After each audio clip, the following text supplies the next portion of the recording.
this British, European Union, United States armed strike on Iran, that ancient civilization that has never attacked anybody.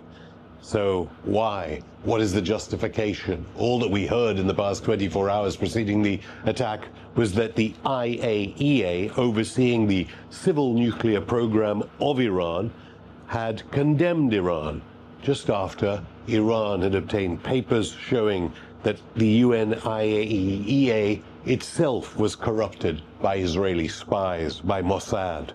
Mossad are everywhere, in Ukraine, and of course, they have been in Iran, where they were assassinating civil nuclear scientists, engineers in Iran, it seems, with the de facto connivance of a UN agency.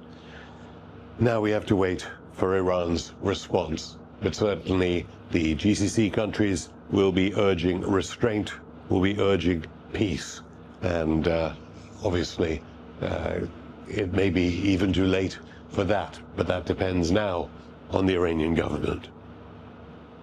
If anyone was in any doubt that the United States' entire body politic is corrupted not by just corrupt politicians in the United States, but by a foreign power, then tonight's airstrikes on Tehran are proof positive. The United States, in terms of its foreign policy, which will ultimately, and has previously, affected ordinary men, women, and children in the United States, is actually all geared and run by Israel. The power of Israel's money completely corrupts the United States, which is why Donald Trump said, kind of go ahead. At the same time, he didn't want Israel to attack Iran. But of course, Israel is more powerful than Donald Trump is.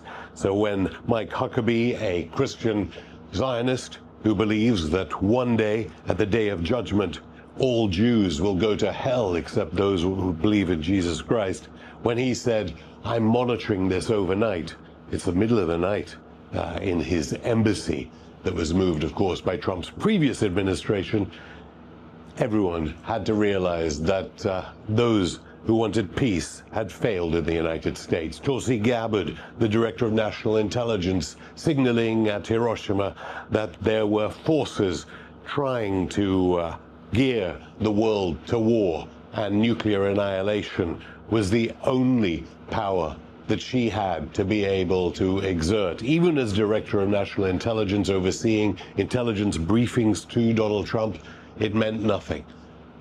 It seems that Britain, which has been helping Israel with spy flights, has been helping the genocide in Gaza, the European Union, the United States, they're intricately woven into the fabric around Netanyahu and a few of his cabinet ministers, armed to the teeth with billions of dollars of public money from NATO countries.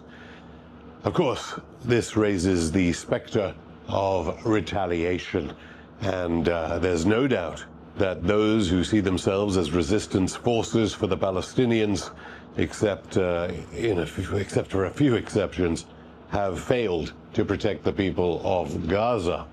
These are the so-called proxies of Iran, but of course, they're not proxies of Iran. Hamas is not a proxy of Iran, nor is Hezbollah, but I think anyone from the region I'm speaking to you from always thought Sheikh Nasrallah of Hezbollah was a powerful figure who would one day unleash revenge for 1948 and 67 and all manner of occupation in Lebanon. It never happened. Israel won that one. The skirmish when Iran did a limited strike in Israel last time around, all it did supposedly was to give Iran information about where to attack in the future. And Israel's attacks on Iran did not, in any case, lead to a apocalyptic response from Tehran.